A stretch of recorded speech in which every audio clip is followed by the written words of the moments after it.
नमस्कार, मी पंजाब डक. मी आहे माझ्या शेतामध्ये आणि या ठिकाणावर मी अंदाज देणार आहे. पण राज्यात सांगायचं 10 आणि 11 ऑगस्ट पर्यंत आणखीन आता ही पाऊस चालूच राहणार आहे. म्हणजे दररोज वेगवेगळ्या भागात पडणार आहे, म्हणून हा अंदाज लक्षात यायचा.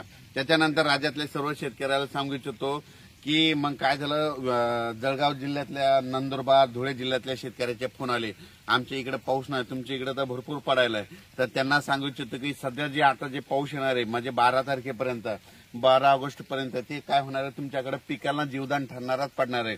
पण तुम्हाला काय होईल, जे 14 ते 18, 20च्या दरम्यान जे पाऊस येईल, 14 ते जवळपास 22 तारखेपर्यंत जे पाऊस पडेल ते मात्र तुमच्या जळगाव जिल्हा, धुळे जिल्हा, नंदुरबार जिल्हा, त्याच्यानंतर बुलढाणा जिल्हा, संभाजीनगर, इकडे कन्नड ह्या भागामध्ये खूप पडणार आहे, म्हणून हे लक्षात घ्यायचं. त्याच्यानंतर अहिल्यानगर भागाकडे देखील आज चांगला स्वरूपाचा बऱ्याच भागामध्ये आज रात्रीपर्यंत पाऊस पडणार आहे, म्हणून हे लक्षात घ्यायचं.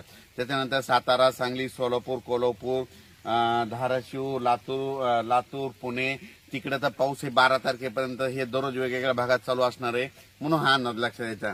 त्याच्यानंतर पूर्व विदर्भ, वर्धा, नागपूर, भंडारा, गोंदिया, चंद्रपूर तिकडे आज मात्र चांगलं सूर्यदर्शन होणार आहे, म्हणून हे लक्षात घ्यायचं.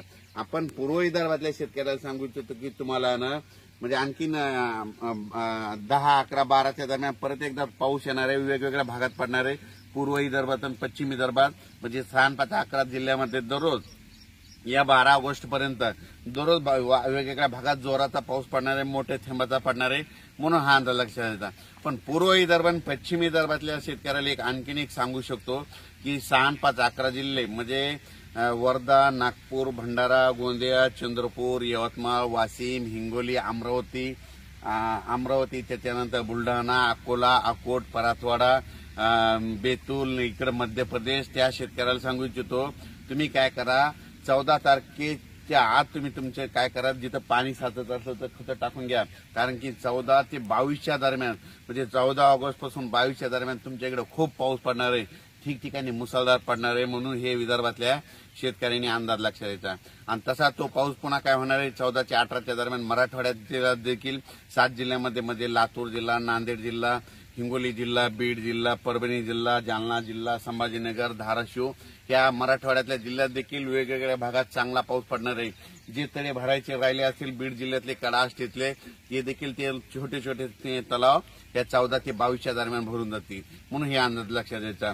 म्हणजे त्याच्यानंतर सांगली, सातारा, कोल्हापूर हे पट्ट्यातला आता पाऊस ते कायमच राहणार, तिकडे सरी त्या चालू राहतील. तर बऱ्याच शेतकऱ्याचे असे फोन आलेत की शेतकऱ्याचं म्हणणं आहे की आमच्या बाजूला पाऊस पडायला आणि आमच्या इथं पडणार. तर मी खूप वेळेस सांगतो, 15 मे ते 30 मे दरम्यान जिथं जास्त पाऊस पडला तिथंच जास्त पाऊस पडतो. 15 मे ते 30 मे दरम्यान दुसऱ्या गावाला पाऊस खूप पडला आणि तुमच्या गावाला कमी पडला तर येणाऱ्या पावसाळ्यात दुसऱ्या गावाला जास्त पडतो आणि तुम्हाला कमी पडतो, म्हणून हे लक्षात घ्यायचं. 14 ऑगस्ट पासून ते 22च्या दरम्यान ज्या ठिकाणी अद्यापही पाऊस पडलेला नाही त्या ठिकाणी ते पाऊस पडून त्या पिकांना जीवदान ठरणार आहे. काय ठिकाणी तर तुम्हाला सांगतो मुसळधार देखील पडेल, कुठं अतिमुसळधार देखील राहणार, सगळीकडे असा मुसळधार होणार नाही, पण काय भागामध्ये होणार आहे, म्हणून हे लक्षात घ्यायचं. अचानक वातावरणात बदल झाला तर उद्या लगेच एक मेसेज दिला जाईल.